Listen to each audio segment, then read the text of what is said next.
kita sudah dapatkan data terkait pelaku, sebenarnya sudah teridentifikasi, tinggal kita tindak lanjut saja.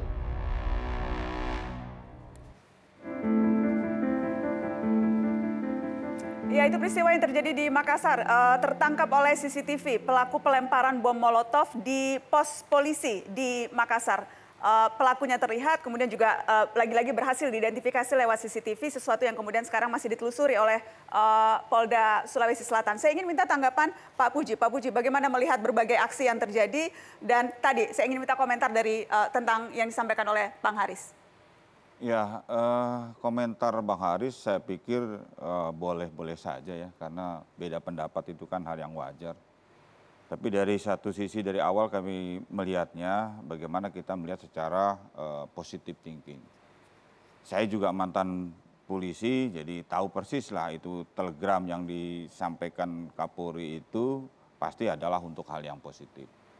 Itu pertama. Yang kedua, dengan adanya kerusuhan dalam rangka unjuk rasa, pastinya juga bukan seperti kami membangun narasi, membuat film seperti yang disampaikan oleh Bang Haris, ya memang itu kenyataannya. Polisi bertahan, SOP-nya sudah ada, kemudian kalau unjuk rasa itu melakukan anarkis, ya, polisi tetap harusnya masih bertahan. Tapi dengan adanya kemudian sudah terlalu anarkis, nah itu tadi muncul. Polisi juga sebagai manusia biasa, ada oknum yang kemudian terpancing, seperti yang tadi ditampilkan situ, ya. Bahkan pimpinan sendiri di lapangan tidak juga mungkin terus kemudian membiarkan, merelai, menahan, kemudian memerintahkan untuk tidak melakukan. Nah, kami dari Kompolnas sekali lagi bahwa tidak melihat itu secara sepihak untuk hal-hal itu kemudian membela, tidak.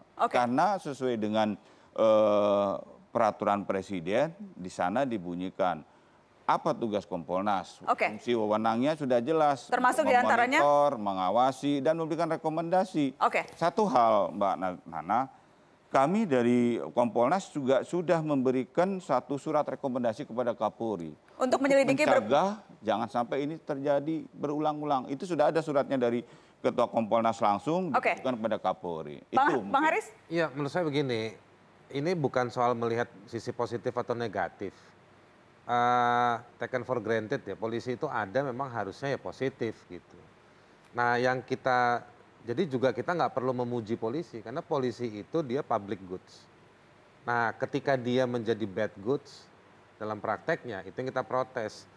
Kalau Anda mengajak mau melihat sisi positif, ya bicara aja sama orang tua yang anaknya diinjak-injak, yang tangannya bengkok-bengkok.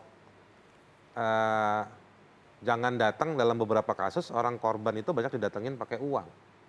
Saya bisa nunjukin banyak kasus. Gitu. Jadi menurut saya bukan itu yang dimau sama mereka. Bapaknya Bintang tadi udah jelas tuh. Dia minta keadilan, dia minta proses hukum, dikasih ke LBH Surabaya supaya jalan terus. Ini kan cuma satu. Ada kekerasan di atas kekerasan. Peristiwa di Ternate misalnya tanggal 28, 29. Teman-temannya ditangkap tanpa alasan yang jelas.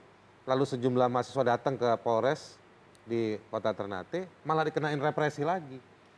Saya juga bingung ya, polisi itu kan sempat ya, saya menyaksikan bagaimana polisi itu bisa dialog di beberapa waktu yang lalu. Tapi belakangan kok saya melihatnya ada masif police brutalities gitu.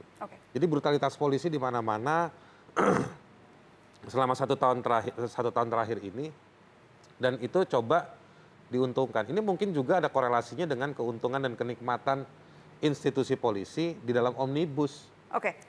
Yang dapat kewenangan, izin, ada satu pasal yang kita nggak ngelihat di Undang-Undang Polri, kok di Undang-Undang Omnibus ada kewenangan-kewenangan baru. Jadi apakah ini ada korelasinya? Mungkin Pak Puji sebagai Kompolnas yang terus-terusan bikin rasionalisasi buat tindakan-tindakan polisi ini bisa menjelaskan.